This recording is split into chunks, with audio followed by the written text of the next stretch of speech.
अब हम डिस्कस करेंगे तीन important terms that is differentiation, D differentiation, री डिफरेंशिएशन।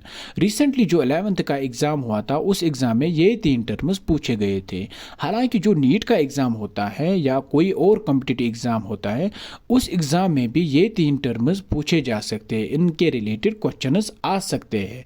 डिफरेंशिएशन को एक्सप्लेन करने से पहले मैं आपको ये बताऊँगा कि जब एक यंग प्लांट होता है, यंग सीडलिंग होती है, उसमें at the time of it is at the time of germination process एक मेरिस्टम प्रेजेंट होता है जिसको हम प्राइमरी मेरिस्टम कहते हैं। सर प्राइमरी मेरिस्टम क्या होता है? प्राइमरी मेरिस्टम में मेरिस्टमेटिक सेल्स होती है। सर वो क्या होती है प्राइमरी मेरिस्टमेटिक सेल्स? वो सेल्स ऐसी सेल्स होती हैं जो अनडिफरेंशिएटेड होती है। वो क्या होती है अनडिफरेंशिएटेड? अनडिफरेंशिएटेड मतलब वो कोई फंक्शन नहीं करती हैं। सर फिर क्या करती है वो प्राइमरी मेरिस्टमेटिक सेल्स?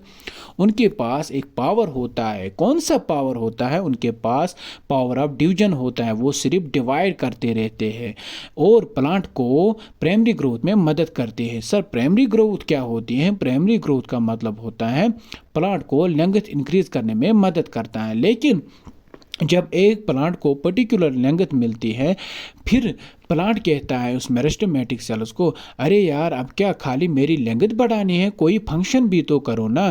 फिर क्या करती है ये मेरिस्टमेटिक सेल्स? ये क्विट करती है, ये स्टॉप करती है अपनी डिवीजन को और कोई फंक्शन परफॉर्म करने लगते हैं। उस प्रोसेस को हम कहते हैं डिफरेंशिएशन। यानी जब प्राइमरी मेरिस्टमेटिक सेल्स अपनी पावर ऑफ डिवीजन को स्टॉप करेगी, लॉस करेगी और कोई इंपॉर्टेंट फंक्शन परफॉर्म करने लगेगी, उस प्रोसेस को हम कहते हैं डिफरेंशिएशन। यानी प्राइमरी मेरिस्टम से एक परमानेंट टिश्यू बनता है जिसको हम कहते हैं प्राइमरी परमानेंट टिश्यू। डिफरेंशिएशन से कौन सा टिश्यू बनता है? प्राइमरी मेरिस्टम से प्राइमरी परमानेंट टिश्यू। फिर प्राइमरी परमानेंट टिश्यू बनता है, वो कोई फंक्शन परफॉर्म करता है। लेकिन कुछ टाइम बाद उस प्राइमरी परमानेंट टिश्यू में क्या होता है? प्राइमरी परमानेंट टिश्यू में होता है डी डिफरेंशिएशन। यानी प्राइमरी परमानेंट टिश्यू जो होता है वो फिर से क्या करता है? डी डिफरेंशिएट होता है, यानी फंक्शन फिर से छोड़ता है और रिगेन करता है पावर ऑफ डिवीजन को। उस प्रोसेस को हम कहते हैं डी डिफरेंशिएशन।